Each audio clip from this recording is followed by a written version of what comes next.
Sorry.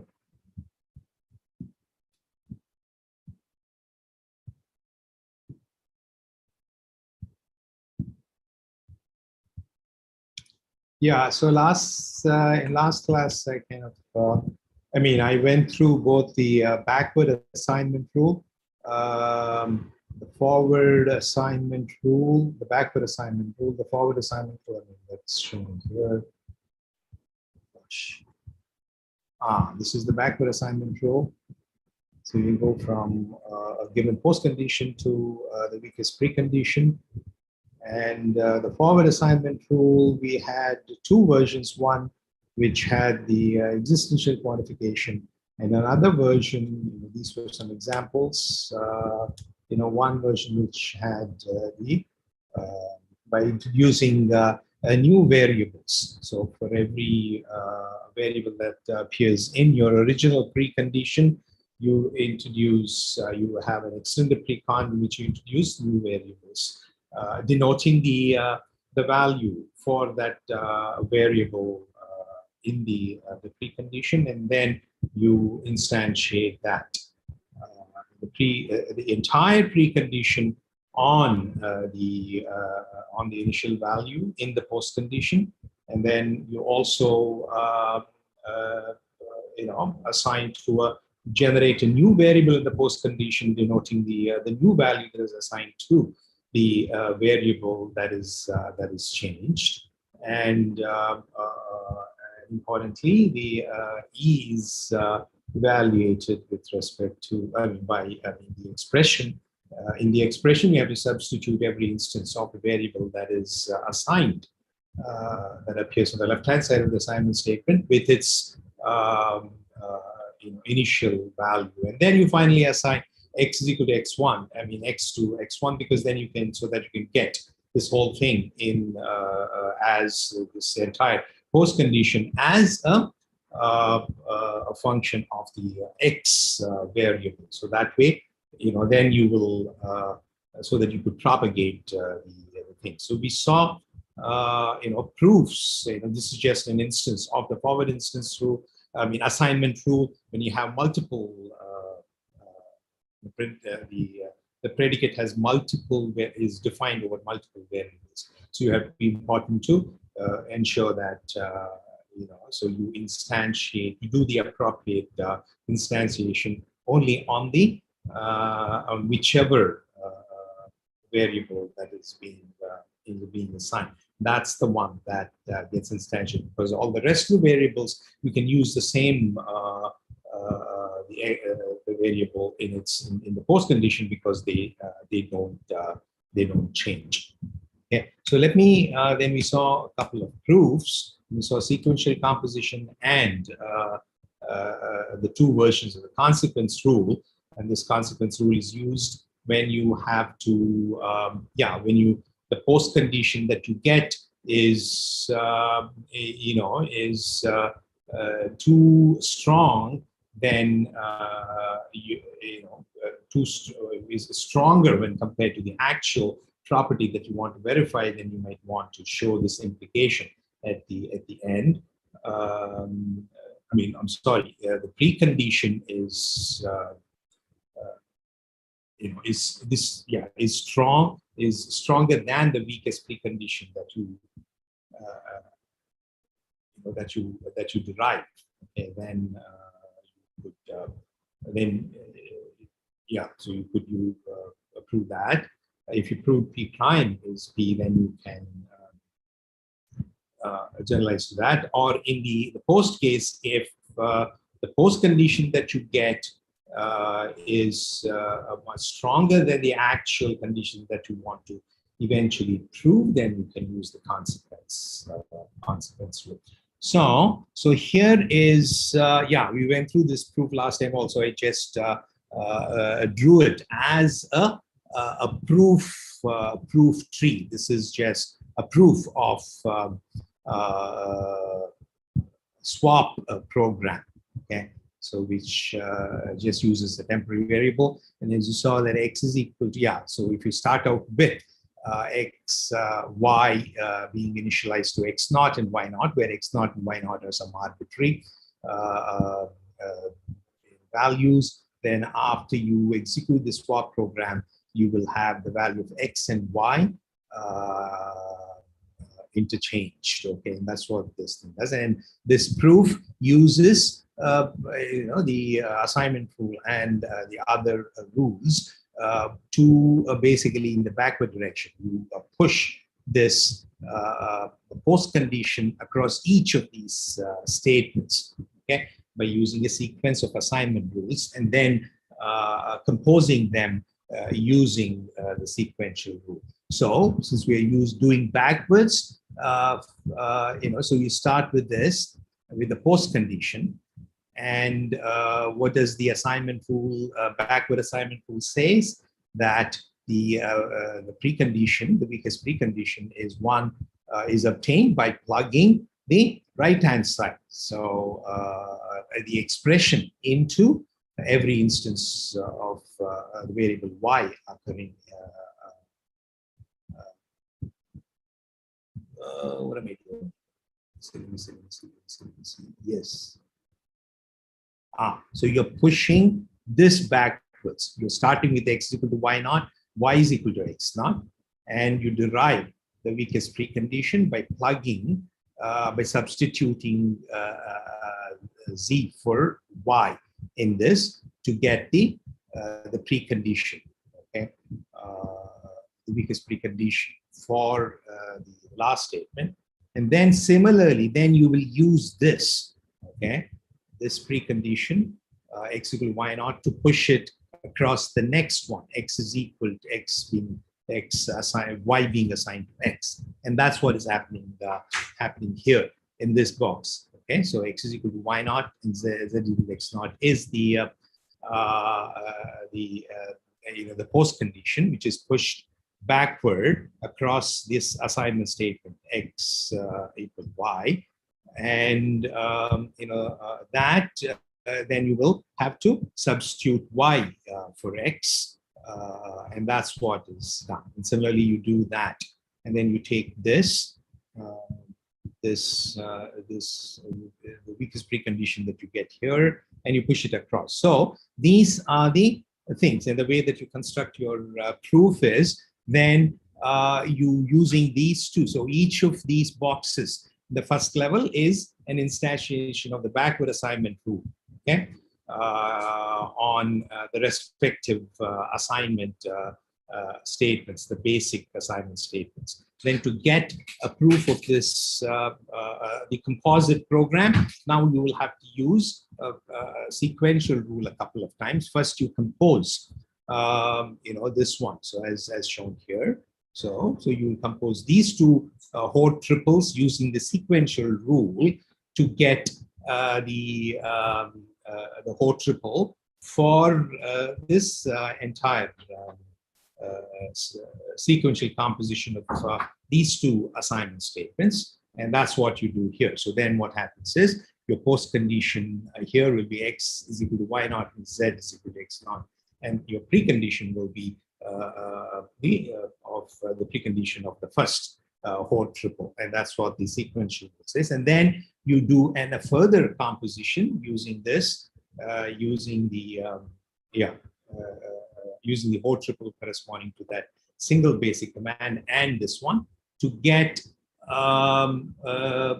this one right here for the entire program.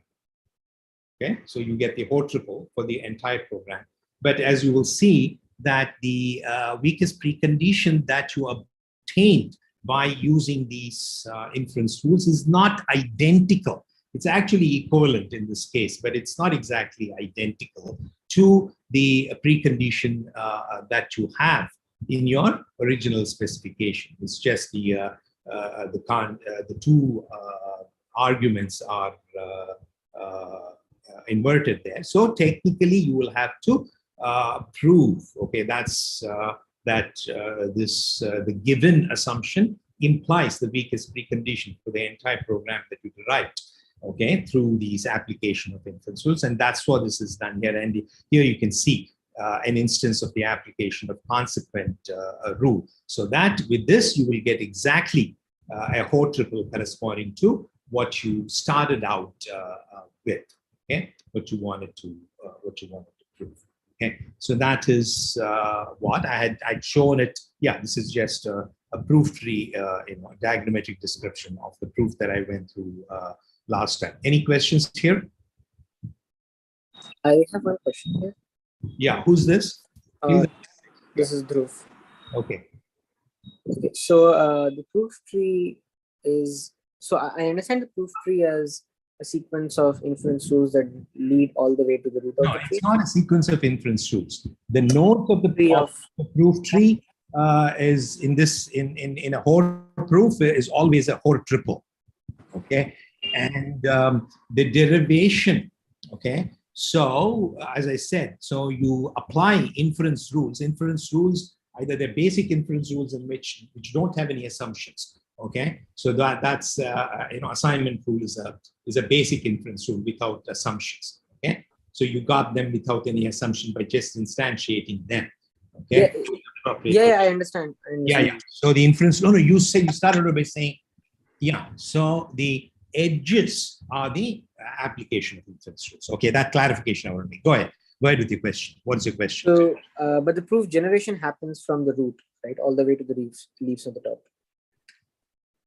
Yes, the axioms are leaves, and the eventual conclusion is your root. Right. So, could you tell us what kind of heuristics are applied when we try to generate that's a good question. So I will get to how you can automate these proofs in a couple of slides. See, the reason that I wanted to develop it as a proof is because if you really want to, basically no matter what algorithm you use for automation, okay, just like the SAT solver, it was relying on resolution principle. In this case, each step inside the algorithm, the core algorithm is application of one of those inference rules. Okay, so how you automate them is one thing. Now you can actually see a way of automating right here. Okay, so it is just going from the basic commands. Okay, it is technically actually pushing it across each statement and up the chain. Okay. So, but I will get to the automation. So there is a kind of a clue for the automation. If you're strictly using backward proof, okay, now then you can see each step here, application of an assignment rule is simple substitution, okay? So you know how to automate that. So now, if you mix forward and backward proofs, then it becomes complicated. Then you need what is the shortest proof and so on. But if you're not worried about the shortest proof and so on, so there is one thing you can just, the way that I did here, I just systematically pushed this across each statement. Okay? Right, and we computed the weakest precondition at every step. Yeah, so you could then push it all across, each of which is technically substitutions. Okay, and the application of sequential rule is pretty much just some syntactic manipulation. All you're doing is you're taking this thing, so you're ignoring the intermediate. Okay, there's a match of the intermediate assertion. Okay, and then you take the precondition of the first one and the postcondition, the second one, and you just kind of jam them together. Okay, and that's how you can do. So you can see that there is this is very much a directed way. Okay, but your question is still there. Okay, so usually automation either relies on a strictly backward proof or a strictly forward proof. Actually, a strictly forward proof is what most automatic methods will rely on to automate this Hoare proof. Okay.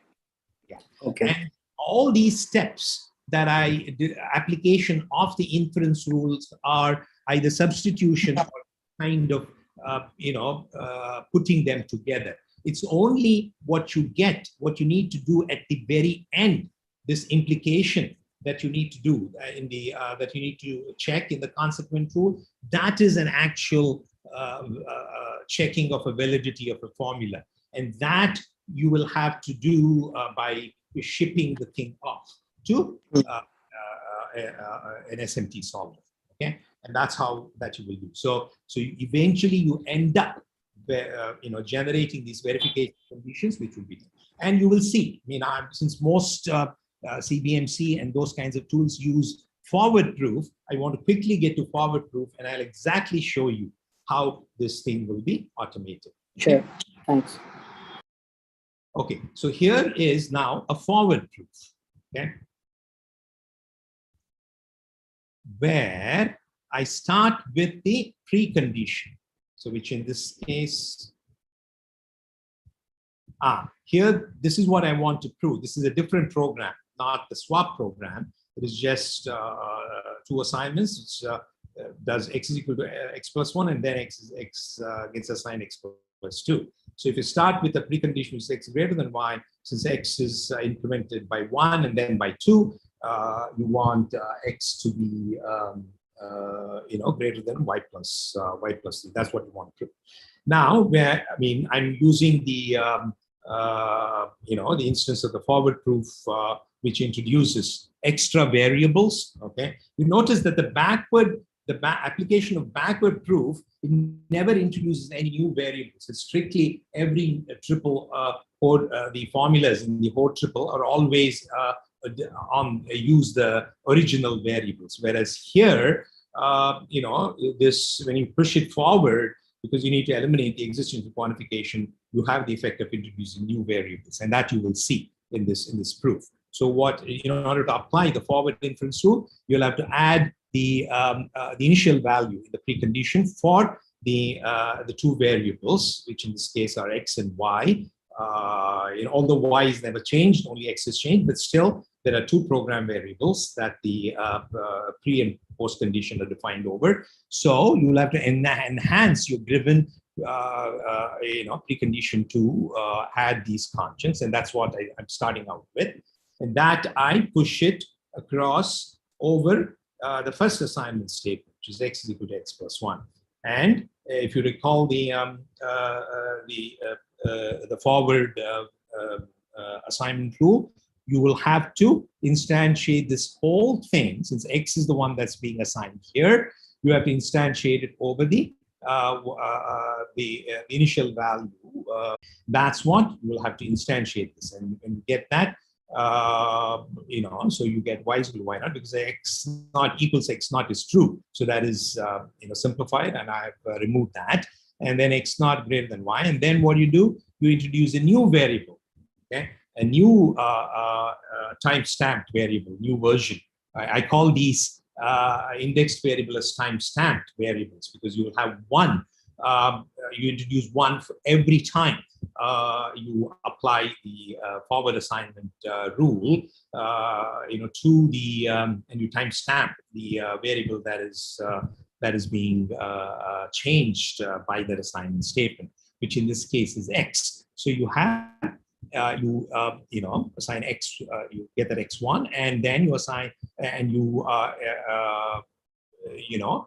substitute x naught, the initial value, the value of x in the pre-state, and you get x1 is equal to x naught plus 1. And then you add the x is equal to x1, because we want to keep the formula, defining the predicate in terms of the original formula. Okay, so that's what you do, and then you that's this one, and the other one is pushing this. Then the post condition that you get as a result of applying the assignment rule on the first assignment statement across over the for the x is equal to x plus 2, the second assignment statement, and that's what is done here. Okay, and as you can see, what you will have to do here is, now the latest value for x is the latest timestamp variable is x1, and that's what you instantiate this with. Okay, the first step, you always instantiate with the latest timestamp. Okay, and your this post condition is carried over here, and then I instantiate x with x1. Okay, because x is the variable that's being assigned. That removes then that simplifies it, makes the last construct true. The last conjunct true, and therefore you get this one. Okay, y is equal to y naught, x naught greater than y. These two don't change because what you're plugging in is just the x. Since x is the one that's being changed, you have to only plug in x1, which is the latest timestamp, which is the latest timestamped instance of x. Okay, and then you now introduce a new timestamp variable to hold the result of this assignment statement after by equating that to the expression by plugging the latest timestamp of a version of it into x, which is x1. So you get x2 is equal to x1 plus 2, and then you just assign x equal to x2, and that's the way that you apply the forward inference rule. And you will see that for every time you apply, you instantiate the assignment rule, you will be introducing a new timestamp variable for the variable that is changed, and then you will have to do the substitution as per the rules, okay, that I just now described, okay, and which is also described as the conditions for applying the forward inference rule. And then after that, it is just application of sequential rule to combine these two things to get the O triple for the composite statement, which consists of two basic statements, and that's just throws away these two intermediate assertions and then get this retains the post and the tree. And finally, so in this case, so this is the net post assertion that you have here. Now that you will have to then show, see, obviously here, the post condition that you get by applying forward this thing is not, is nothing anywhere that does not resemble anything the actual post condition that you have, that you want to prove, and therefore you will have to apply a consequence rule, which requires you to show that this post condition, the entire thing in here, okay, here, which is the same as this, okay, implies x greater than y plus 3.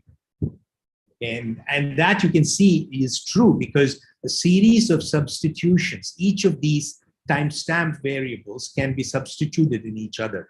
X1 is defined in terms of x naught, and x2 is defined in terms of x1, and finally the variable x, okay, is defined in terms of the latest timestamped version of x, okay, and by a series of substitutions will prove this thing. And this is exactly proving this or discharging such obligations is exactly what SMT solvers do. So for example, here it's just a combination of decision procedure for equality and arithmetic, okay, linear arithmetic, okay, and that will discharge this, and so you will get this thing here, okay, as the consequence.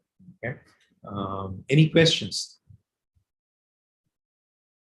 So in this particular example, if we change the post condition from x greater than y plus 3 to x greater than y plus 2, in that case, since the derived strongest post condition by chaining, yeah. Yeah. So I'll let you finish your question. So what is your question? Yeah. Yes, the question is that in this case, we will be actually forming a verification condition, and then we'll be checking whether it's satisfiable, right? Yeah, that's what I call as I'll soon define what is a verification, but in this case, you need all the other steps was pure syntactical substitution steps, okay? The final step of where you have to apply the consequent rule requires you to actually prove this implication of the formula, okay? Yeah. And that's what is really the hard part of this entire proof. I don't know if that is a question that you asked, The question is that what we are here trying to do is we are trying to generate a condition that given the precondition gives us the strongest. But that is the eventual thing. And you will see that, I mean, I hate to use this because here I'm trying to see how I can use the core rules. Okay.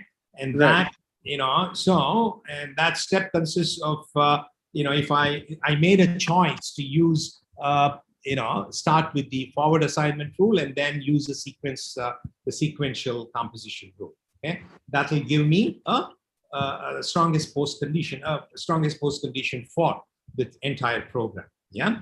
After that, then since it was different from the actual post condition that I had to prove, therefore I used the consequence rule. Okay. So yeah, I mean, what exactly is the so if you want to call that thing as the verification condition, so you could do that, but here I'm just trying to show you as series of application of core inference rules. That's all. Okay.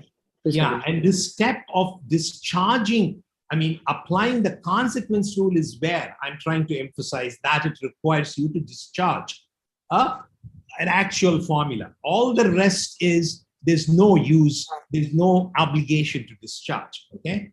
Yeah, but in this case, the example it says that in the end we actually got the x greater than y plus 3 as the post condition. But it's possible that a proof may give us x greater than y plus 4, let's say. No. Here I'm proving the validity. Okay. You will get an yes or no answer. Okay. Yeah, so I'm saying it's possible that the proof tree, what it proves is that if x greater than y, then after the program, x greater than y plus 4. No, why would you get x greater than y plus 4? Suppose the second statement of the program is actually x redefined as x plus 3.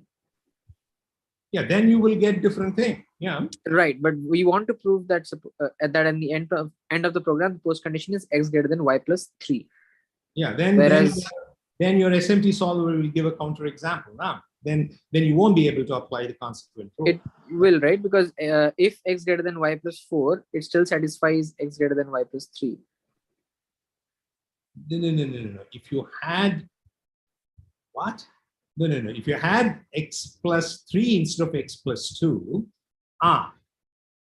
so you have So in that case, what you really get is x greater than but if x is greater than y plus 4, it is still greater than y plus 3. That is true. Okay. So so be it. So then you will so then you would have done it. So you would still you won't get a counter example from you. What you really have is x greater than y plus 3, but it is not the case. Now if x is what you get is actually x greater than y plus 3, it is still, I'm sorry, it is true.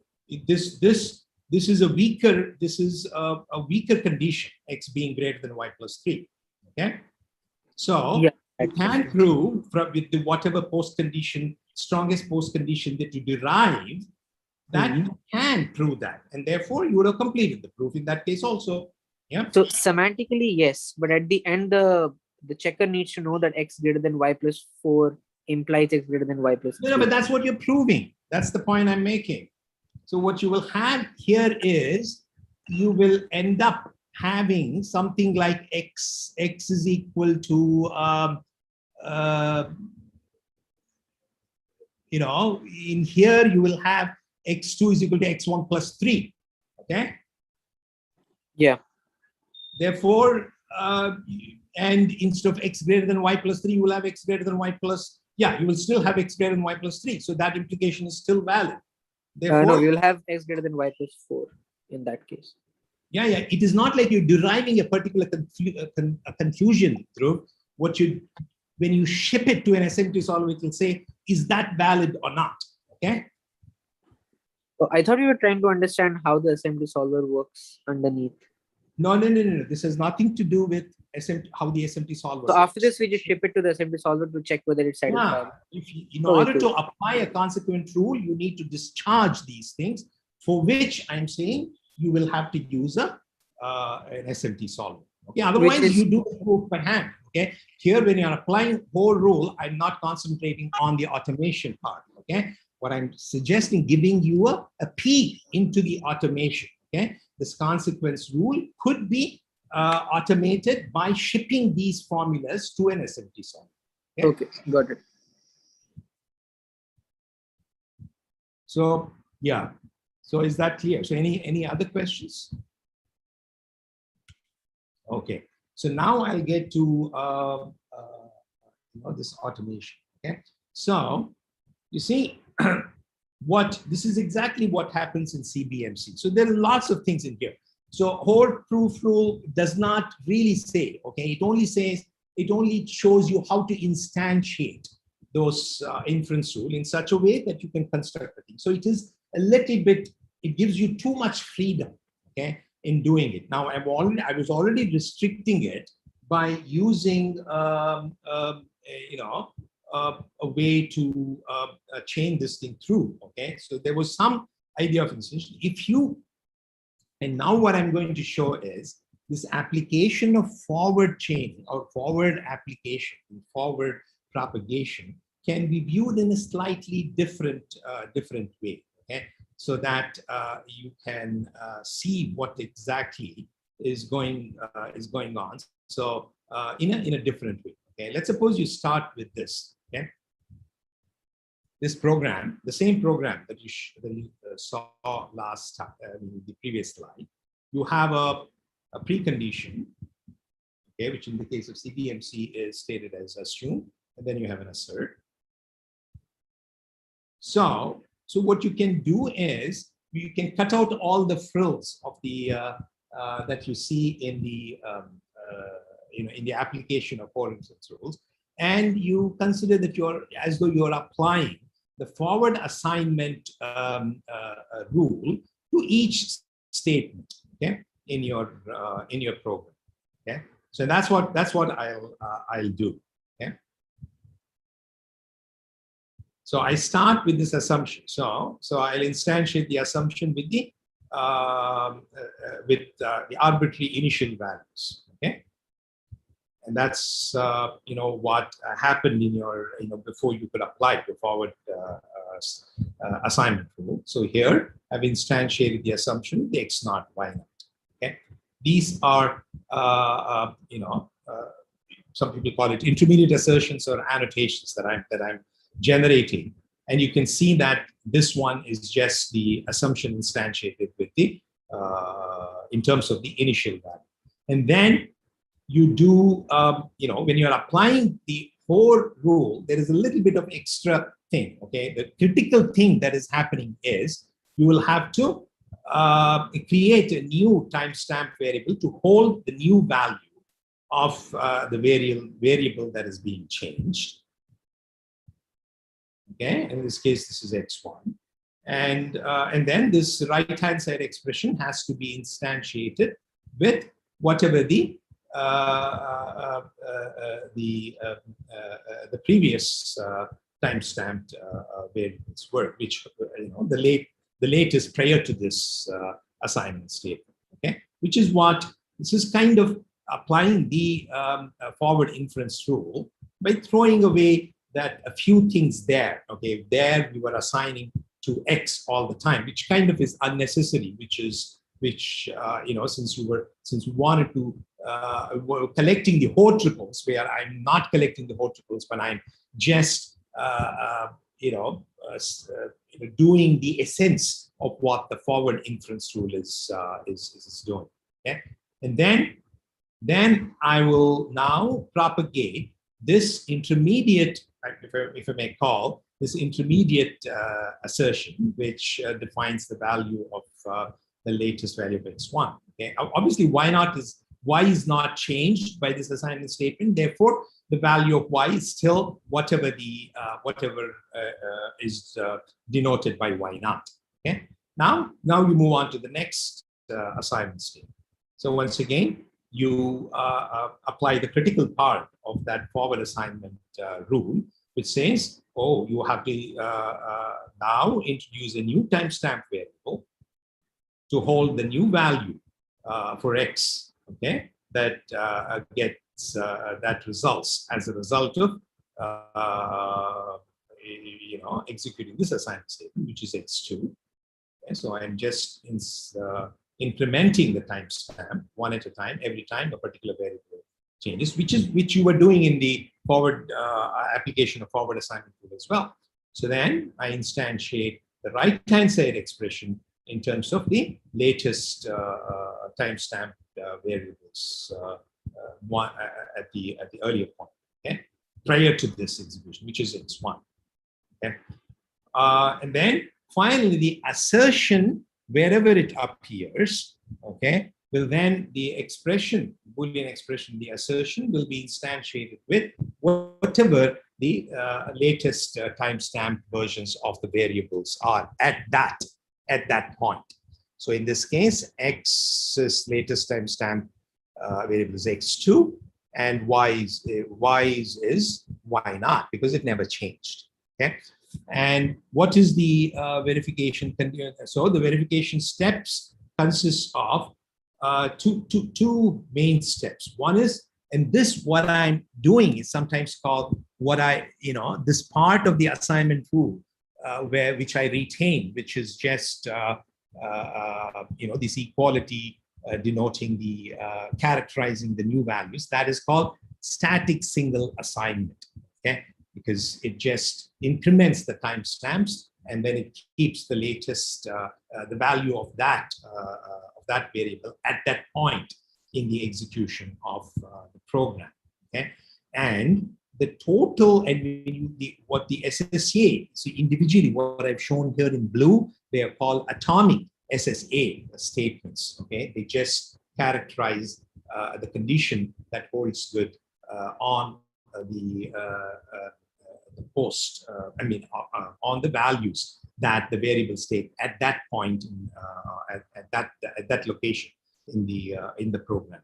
Now, if you take a conjunction, the SSA for the entire program is a conjunction of all atomic SSA formulas that are shown in blue.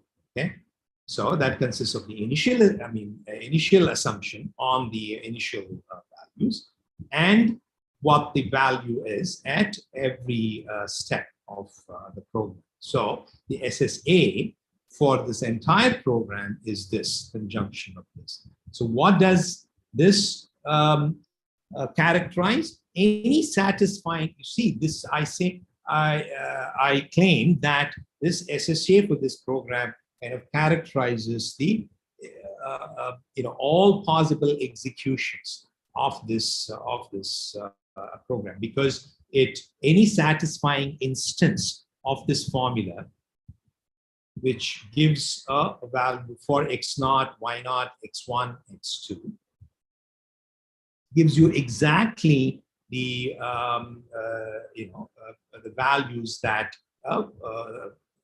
legal values that the variables of the program can take at every time the variable changes. Okay, therefore, so in that sense, this is like we saw the transition system. Okay, this is another way to define the as in using logic the set of all possible executions of this program, because it characterizes the every change, okay, on the every time gives you the exact predicate every time the value of the variable is changed. Okay, and then in order to prove the assertions, okay, so that's why you see assumption is also included as part of the SSA, because that is something that you start right at that is the condition that holds good right at the beginning of any execution trace that is possible for this program. So checking a particular assertion then involves checking the validity of this thing. So let me, sorry.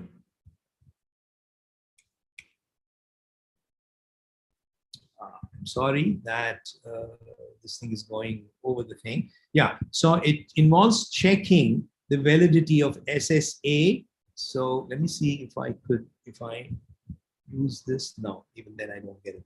Okay, so sorry about this.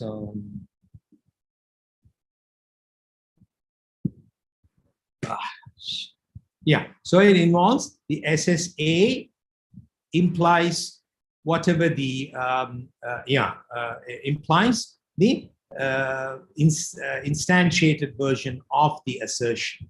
Okay, why? So yeah, that is the red one, because you have to instantiate the assertion by the in terms of the latest timestamp. Why? Can anyone say why I'm instantiating it?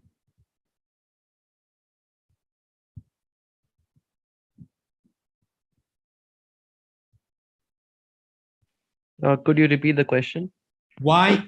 Yeah. So you see, I'm instantiating the assertion by the latest. I mean, I'm substituting the X and Y with the latest timestamp variables for them. My question is, why? What is the intuition for doing it? Because at the end of the program, the latest values will be the ones which the variables will hold. That's right. Okay, so that's what I wanted to make sure that you understand that.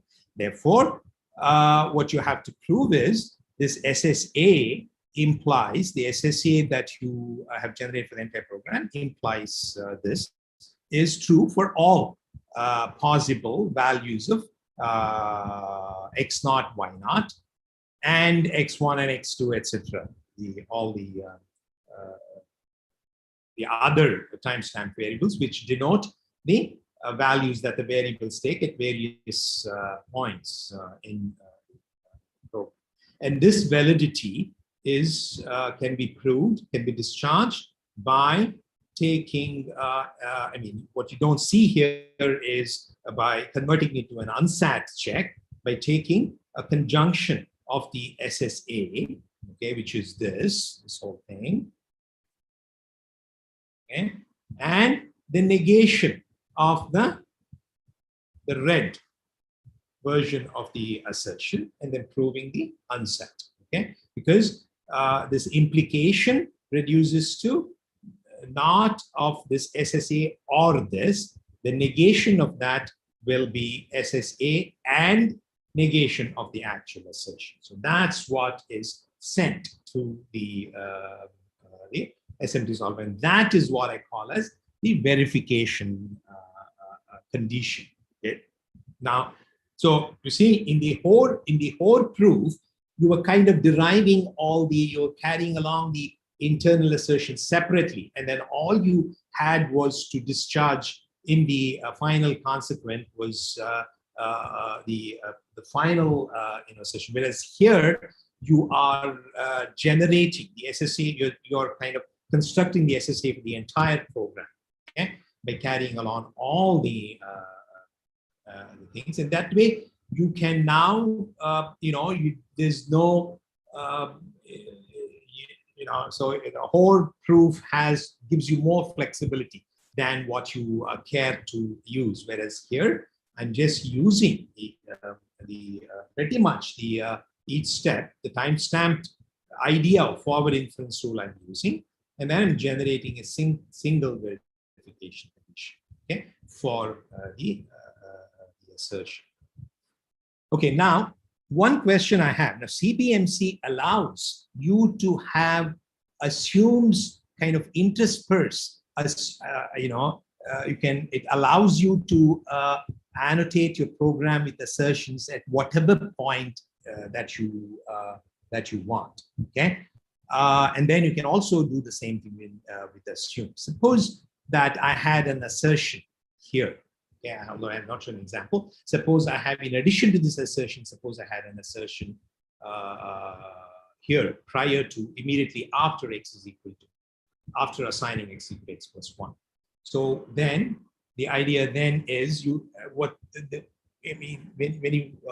you attach that assertion, what the expected thing is that assertion, the condition asserted by that assert statement will have to hold good at that point. So so what CBMC does is it generates one verification condition for every assertion, and that assertion will use the SSA that is generated up to that point, because you only care about the behavior of the program. That is a composed behavior of the program that includes all the statements up to that point. Okay, so if you had a search statement here, your the verification, the SSA component of the verification condition for that, proving that assertion would be would include only X naught greater than Y naught, and the first thing. I'm sorry, just the what am I saying? There is one thing missing here, isn't it? X1 is equal to X naught plus 1 is missing from my picture here. Sorry about that. Okay, so those are the two things it would have. Okay, if you had an assertion here, the SSA that you need to use would have just these two. That's all. Okay, but it has to have all the assumptions and the these SSAs, individual SSAs that are generated up to that point. Okay, the correction that I'm making, there is an SSA, this particular one, missing from here that I should have had here in this in my program. And that's how it is done. So that's how multiple assertions are handled, by generating the corresponding verification conditions by generating the SSA for the program up to the point where the assertion is located. And the assertion that appears here after X equals X plus 1 will have to be instantiated with whatever the timestamp, the latest timestamp for all the variables that happen to be at that point, which in this case it would be so X in the assertion would have to be instantiated with X naught. Okay, is that clear? So that's how it is done. So that's so the so SSA generation consists of kind of accumulating all the effect of applying all the forward the essential components of all the forward assignment rule, and proving this the verification condition consists of the last step that you saw that you needed to discharge in the consequent rule. Okay, and so that's how it is it's done. So the work of all the substitution, etc., is done in the step of generating the SSA itself. Okay. So any questions here? Yeah. So I was wondering, like, in SSA, we are just generating a Boolean formula and we are checking its validity. So why exactly? Did you say a Boolean formula? A predicate. Yeah, a predicate formula. Correct. Yes. Yeah. Because this predicate, it's it's a predicate formula with appropriate theories, which in this case includes numbers. Yeah. Okay. Yeah. Go ahead. So why exactly did we introduce Hoare triples here? Like, no, the reason is, see, the basis for generating the SSA is itself the Hoare triple. See, the Hoare triple gives you the options. Here I'm using one particular thing. Hoare triple gives you the option of combining forward proof with backward proof. The Hoare triple, see, look at the development, okay, in logic, okay, in logic you have inference rules because you want to explore different kinds of proofs and you want to reduce all the proofs. You have to be very clear about what the basic inference rules are. You want to have a very small set of inference rules so that if you want to really prove that what your Hoare proof, the soundness and completeness of Hoare proofs, okay, so you want it to be argued, if you want to really have a formal proof, okay, of soundness and completeness of your Hoare logic, then having Hoare triples and it will be the thing, because at every step you're generating a Hoare triple, okay, and so if your inference rules that are generating is sound, then you know that any Hoare proof will be sound, okay?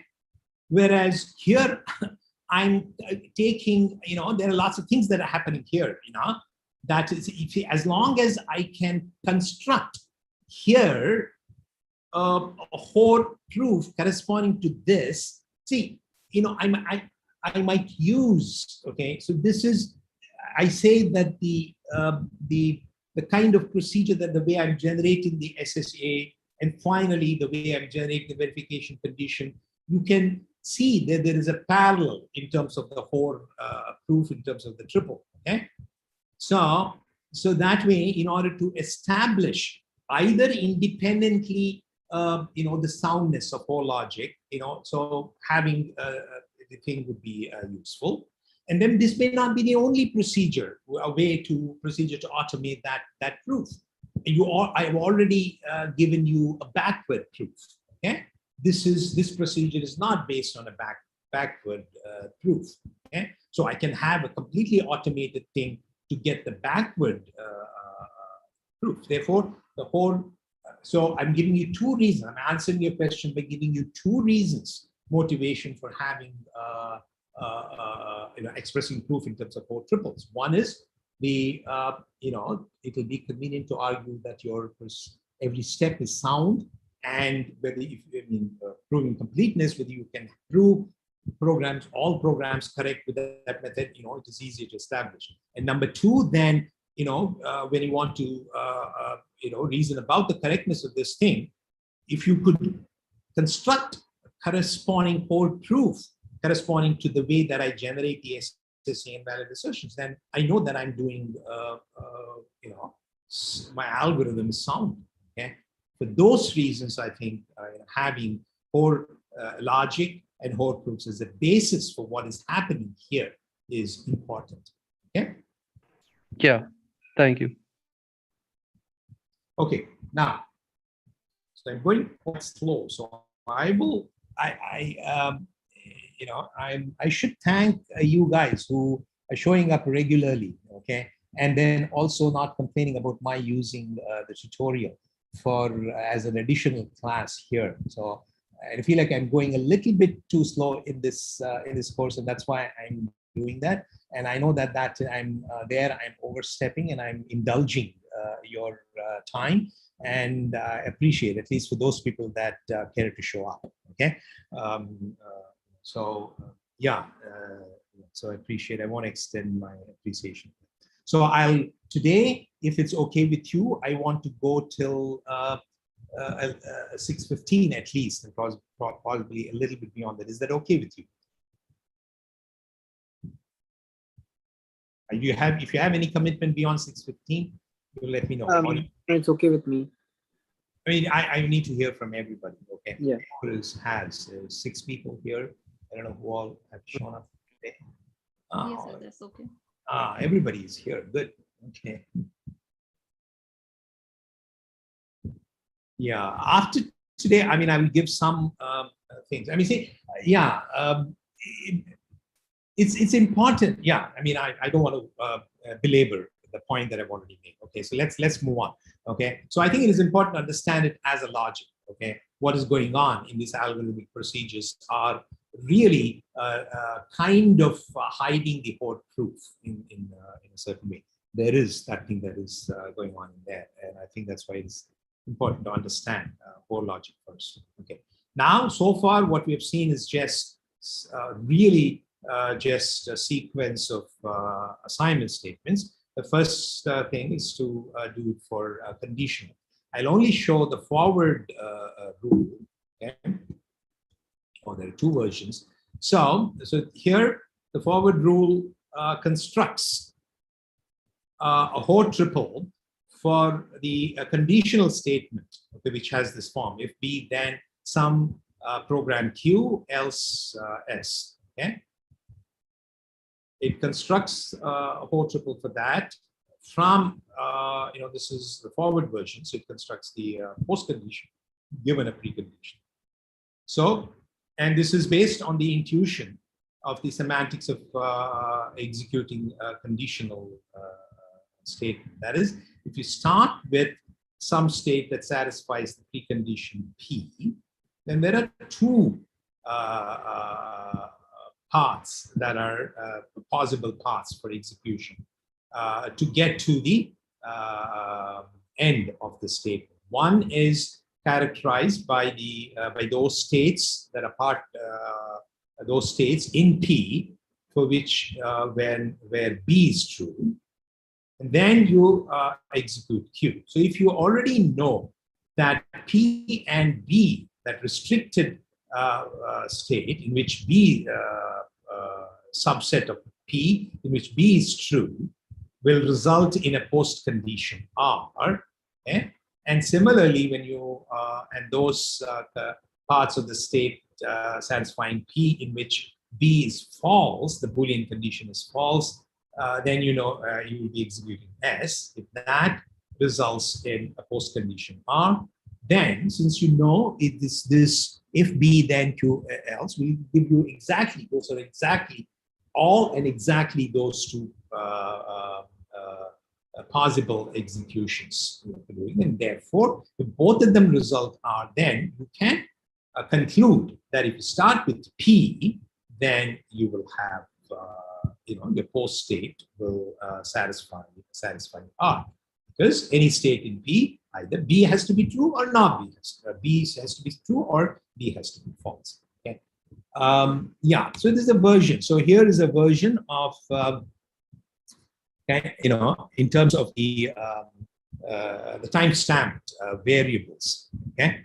So here you start with P. So you will have to now enhance that with x equal to x naught and px. Then you take bx. Okay. And then suppose you get some strongest post condition by pushing this forward thing all the way through, and that will have say it could be some R1, some R1. Okay. So here in this version, I'm assuming when I push this, so here by luck. Okay, so this is a version of the inference tool where the assumptions are stated in such a way that I produce the same R. Okay, which may not be always the case. Okay, here the assumption is that maybe you will use some consequence rule in order to get to some R. Whereas when you push it strictly in the forward direction, there's no guessing. You don't need to guess what my what this thing is. You produce exactly. So I'm accounting for the case where you can, by pushing this under the condition B is true, you might get some predicate or some formula that is expressed in terms of R1x and a whole bunch of new time-stamped version of the other variables in P. And then similarly, you get some other formula, represented by the predicate R2. Then your strongest post condition can also be constructed this way.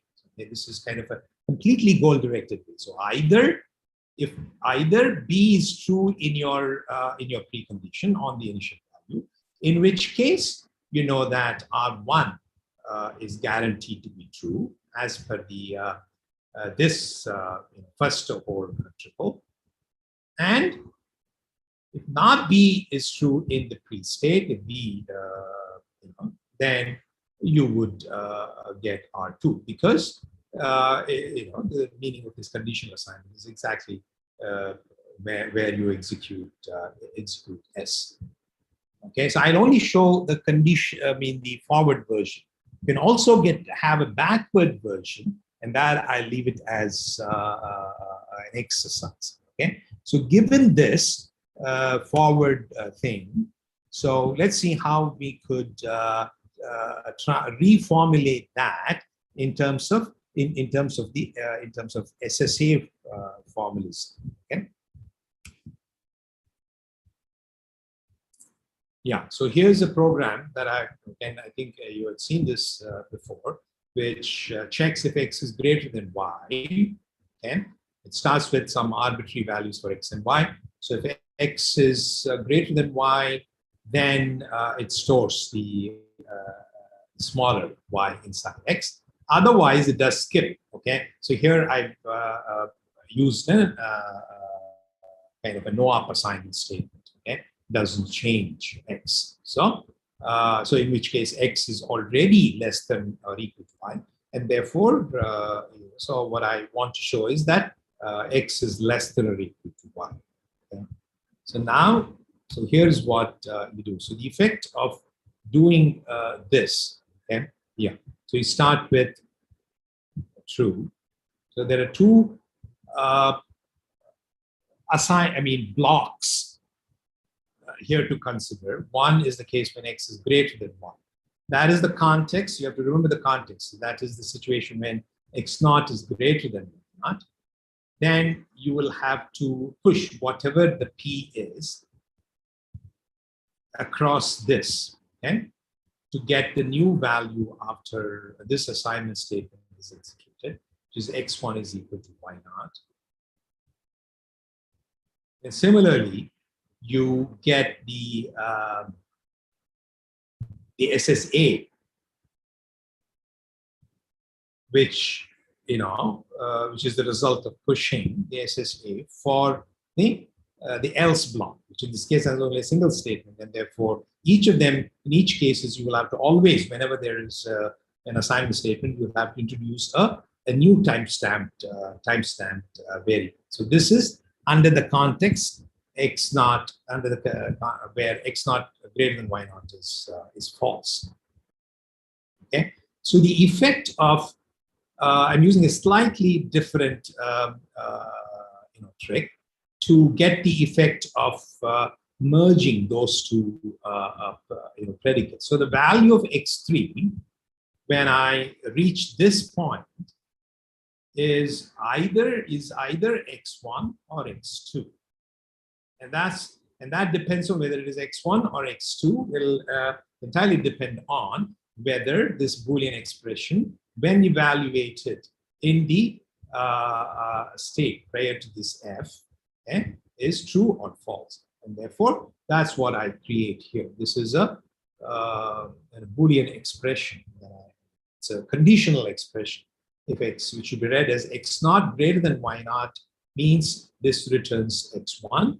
If x naught greater than y naught is false, it returns x2. Remember, this is exactly what I'm doing here. If b x naught is true, then I'm having this predicate, okay? Otherwise, the other one. So these two predicates were actually equalities here, okay? And that's what I'm doing. And then I'll generate a new thing, because when I'm doing it like this now, I can, by this procedure, I'll have to nest this, okay? If there are nested if then else's, you'll have to apply this recursively, okay? All the way down, okay? And you'll have to, if the if and the then and the else blocks were multiple statements or even nested if then else, then you'll have to apply this procedure, okay, recursively. And effectively, that is exactly what I'm, what is being done here in this conditional rule, okay.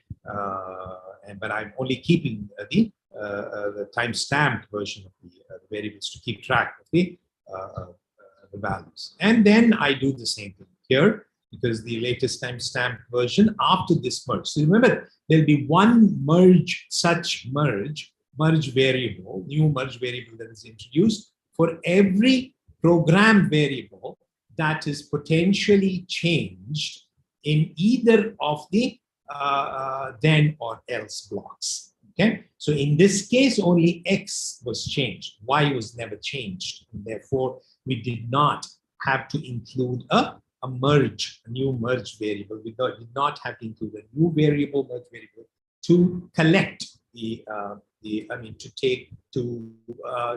describe the merge of these two things.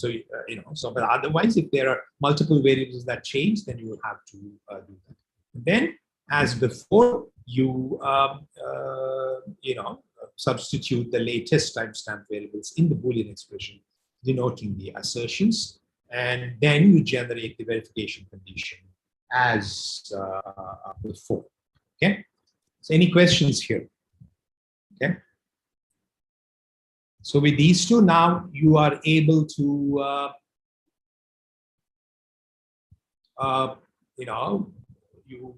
you're able to verify any straight line programs, even branching programs. Before, we only had showed for how non-branching program, but here, the trick for the branching program is to introduce these merge locations to kind of record the fact that we can reach that point in two different ways, depending upon the Boolean condition being true or false in the pre-state. And so that's the thing that's used. Now, how do you handle loops? Okay.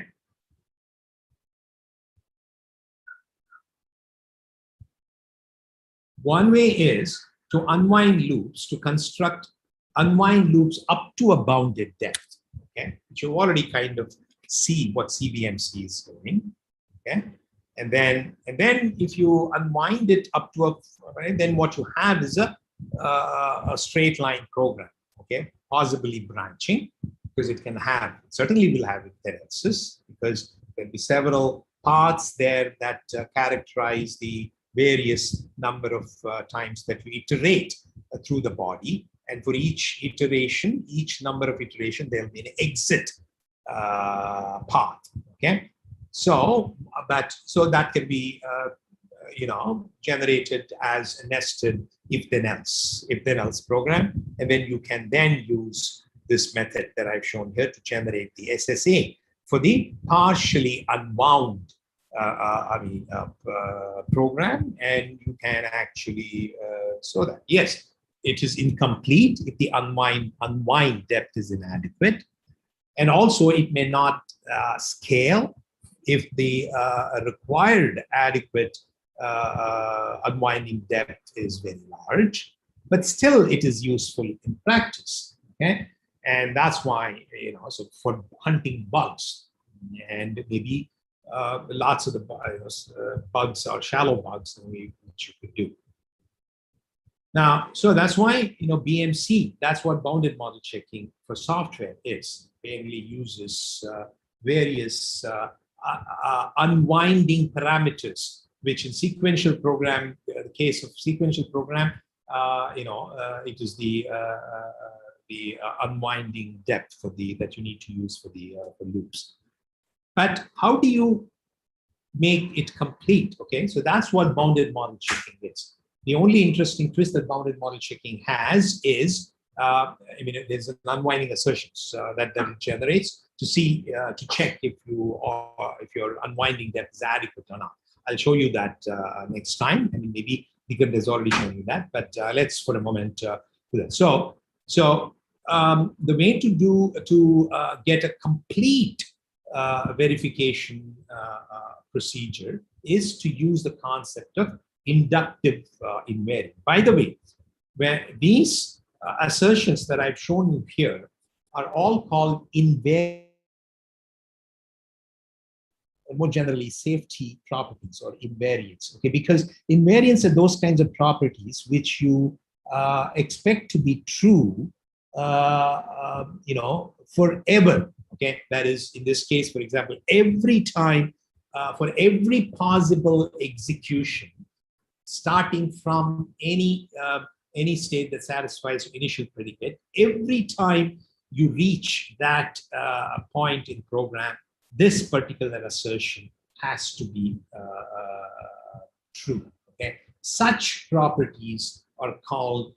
These are all temporal properties because you're, here the notion of time is execution of instructions. Okay, so such properties are called invariants. Okay, now,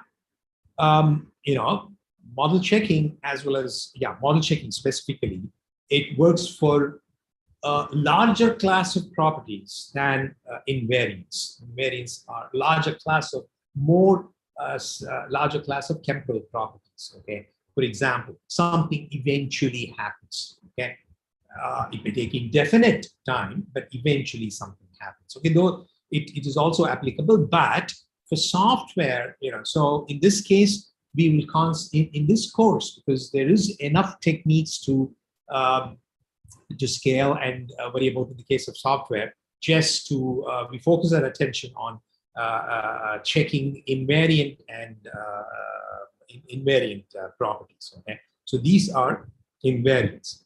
Now, yeah, so that's why, since the probably invariant help. Okay, so invariants are those properties that hold for a program on every execution.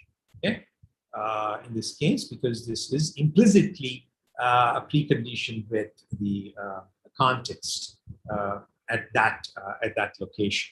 Okay, yeah. So this is used. Inductive invariant is a slightly a deeper concept. Okay, maybe some of you have seen. Loop invariance. I guess Hirsch, we went through this loop invariance, didn't we? Okay, some of you have seen it. So if you, Hirsch is still there. Yes, sir, I'm there.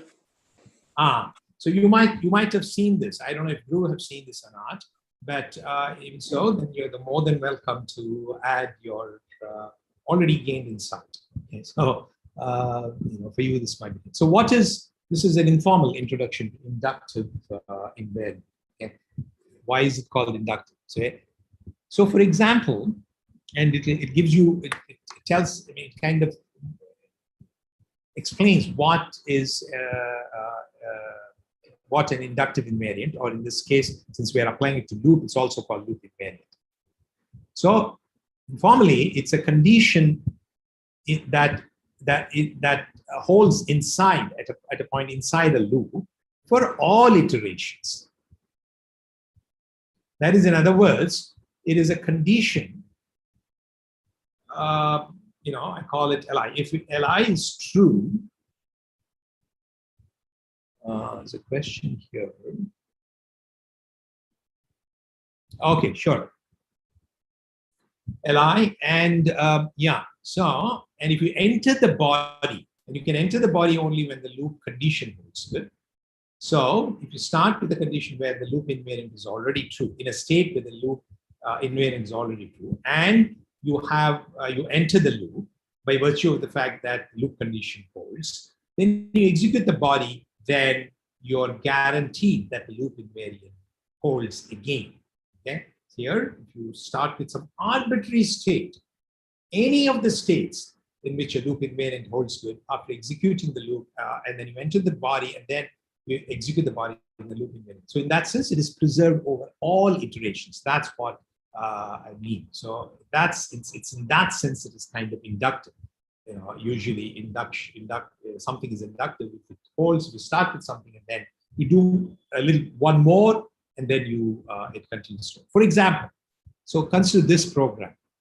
Okay, so in this case, it sets, you start with x is equal to 0, and then you go I is equal to both are initialized to 0, and then you increment x by 2 for a certain number of times, which is controlled by I. So you increment I every time, so 10 times. So in this case, for example, even of x always holds good at this point. Okay, it's an inductive invariant. It's inductive because the above condition holds good. That is, if you start just the loop in a state, if it is where x is even, and if x is not 10, then that's the situation when you execute the loop. Then you increment x by 2. Therefore, when you get back, x is even. It is also an invariant because the very first time that you get to this point, from the entry point of the program, it is this even of x holds good as well. Okay, that's why it's an inductive invariant. It's an invariant because it is true for every time you get to the location. Because it is true the first time, then it is true every time that you iterate, no matter how many times you iterate the loop. Okay, and this is a very powerful concept. Okay, it is something that is preserved over all iterations, and therefore you can use this to decompose your program into 3 loop-free segments. The The first two checks if what you've proposed is indeed a loop invariant. Of course, this method requires you to propose a loop invariant, okay? An inductive invariant. Okay, that's a non-trivial part, okay, where human intelligence is required. Okay, but once that is something which is an inductive invariant that is expected to hold good at a point, in this case, the head of the loop I've chosen, then you can reduce it to three things. Entry check. So this shows that the first time you enter, it is even. Okay. So that consists of proving this whole triple on the fragment of code that appears prior to the loop. Okay. I'm sorry, there's I is equal to 0 is missing here. Okay, you should include that because that is also part of the thing. And then checking that what you proposed is indeed is inductive. That is, if you start with some state in which x is even, and you enter the loop, which means I is not equal to 10, you execute the body of the loop, which in this case includes two statements, then your loop invariant holds to the mean. So if you show this, then it's good enough for you. I mean, it shows that it's true for all iterations. Then all you need to show is that when you exit the loop, that the given post condition holds, which in this case we want to prove that it is even, which is kind of trivial here, because if even is, or since even is always true, it's an invariant at this point. So you can, if even is true and your loop exit condition holds, then you'll have to prove whatever is the post condition, which in this case is trivial because even of x is already an inductive invariant. And that's what this loop, I mean, this Hoare inference rule for iteration, this is my last slide, okay, says that if I can find and propose, if I can find an inductive invariant, the loop I'm sorry, this is only stated for the loop, okay? So if I can find a inductive predicate P, that is inductive, a predicate P that is inductive for the body of the loop, okay? For a Q, which is the body of the loop here, that means that if I start from any state that satisfies the inductive predicate, and if P and B holds true, then Q and that it's P continues to hold, then I can conclude, if I start with P, then after arbitrary number of iteration, when I get out, P will continue to hold and B will be false. Because the only way that we can get out of this loop, as per the loop semantics, is when the loop entry condition is false, and that's wrong. So if you can find a P here, I mean a loop invariant of this kind, then you can kind of compose a Hoare triple in a single step, okay, using this inference rule, and then you can then use all these these things. The decomposition into these three checks, it really consists of the composition and consequence roots. But in reality, when you're automating it, this is what happens. Okay, so I'll end this here. So I've taken a lot of your time. So I want to end. So I don't want to. I have more slides which I will cover tomorrow at 2 o'clock. But if you have any questions, if your mind is still fresh and you want to have ask any questions, I'm here.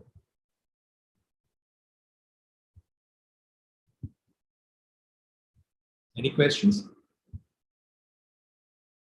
Okay. Yeah. So I'm going to put out some warm-up exercises. I'll try to put out by tomorrow morning. If you have the time, please go through them, because I want you to work on them, which will be really exercises your mind to simple examples of application of Hoare rule and some SMT, solving something using SMT. So, for the future, I want you to do it on your own, because will not be spending time tomorrow, because I want to really cover this loop invariant part, okay, and a little bit more through some examples and so on. For future tutorial, if you work on your own and you have questions, you can get them clarified by Diganta or me in the future tutorial. So that I will give. That will not be a graded assignment, but just for you to get warmed up, because these things are a little bit heavy on logic. So you will have to work out real examples in order for you to get acclimatized, okay, for doing it. Unless you do things using pencil and paper, you will not get the details. And there's a lot of details for you to digest these things. But once you digest them, by asking questions, it will be, quite not that hard. Okay? So I'll end my lecture at that. Yeah. Thank you for your cooperation and consideration for my indulgence with your time. Thank you.